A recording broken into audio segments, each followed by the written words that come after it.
Studio दं आं जेंग्रें नार्जारि।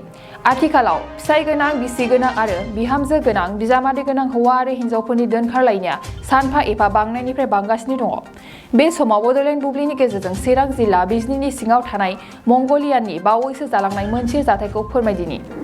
चिरां जिल्ला मंगलियान थालिरबारि गामिनि सानै गथ'नि बिमा आंखे बसुमतारीनि बिसि सोमस्रि बसुमतारी आरो मंगलियान सामुगामि गामिनि सेंग्रा बिष्णु ब्रह्मआ खारखुमानानै एबा दोनखारनानै दङ।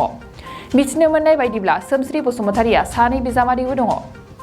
मख'जाथावनि गामि आफादनि नेहाथारि मानगोनां खगेन बसुमतारी बिथाङा फोरमायनाय बादिब्ला नबेम्बर दाननि 29 अक्ट' खालिनो फुंनि 8 बाजि समावनो बिष्णु ब्रह्मआ न'निफ्राय ओंखारबोदों आरो लोगोसे सोमस्रि बसुमतारीयाबो लोगोआव दंफायोमोन। नाथाय दिनैसिमबो न' फारसे फैफिननायखौ दुखु मोनदों आरो सोरबाफोर बहाबा नुसनबायोब्ला नैबे जानबुं नाम्बाराव खौरां हरनो थाखाय बिथाङा रायजो राजाफोरनिसिम खावलायहरदों। जानबुं नाम्बार 8133939884 7896259846। चिरां जिल्ला मंगलियान सामगामि गामिनि बिष्णु ब्रह्मआ थांनाय 29 नभेम्बरनि समबार बाराय 8टासोनिफ्राय न'निफ्राय ओंखारबोदों। बिथाङा दिनैसिमबो न'आव सफैयाखै।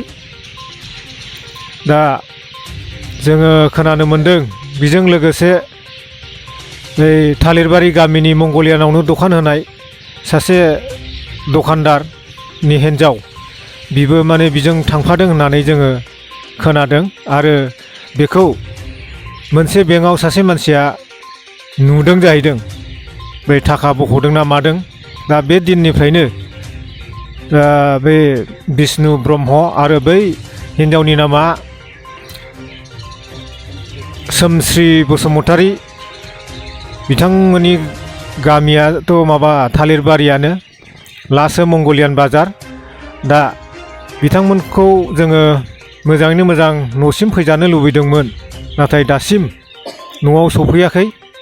दा बेखायनो जों एसे वाट्सएपआव हगारनाय जाबाय जाहाथे बिथांमोनखौ मोनोबा माने जों होखानाय थङाव माने खोन्थाहरनांगौ आरो जों बिथांमोना जुदि खानानै दोनोबा बिथांमोनखौ मोननानै जोङो माने न'निफ्राय लायनो जोंहा थियारि दं।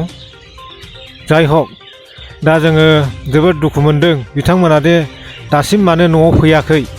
बे फैयैनि थाखायनो जों दिनै वाट्सएपआव हगारनो गोनां जादों। दा बेखायनो दासिमबो बिथांमोना फैयोबा मोजाङैनो फैथों आरो जों बेखौनो लामा नायनानै दङ। जोंनाव जेबो रागा रुगा जानाय गैया, दुखुल' मोनदों जोङो। बिथांमोना न'सिम फैनांगौ। बे न'सिम फैनो थाखायनो जोङो दा वाट्सएपआव हगारनाय जाबाय। जे आं आरो मा बुंबावनो, न'खरनियाबो बेखौनो लुबैदों जे थाबैनो न'आव फैनांगौ, रायलाय होनलाय माबा मोनसे जागोन बेखौ आसा खालामनानै आंखौ दिनै बेखिनिखौ बुंहोबाय। आंबो बायद'आव बुंबाय, बेनिफ्राय जोब्बाय। मोनसे गोजोनथाव खौरां।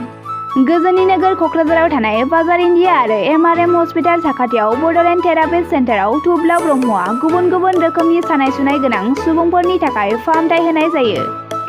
जेरै जान्जि सानाय, हान्थु सानाय, गोदोना सानाय, आदै सानाय, आफादावदै सानाय, जानजि जरा सानाय, खर' सानाय, सिनस्रि जरा सानाय, बैफोरबायदि सुबुंफोरनि सानायफोरखौ फाहामथाय होबोगासिनो दं। सोरबाफोर बे बेरामाव गोग्लैनाय सुबुंफोरा बे खाबुखौ लानो हागोन।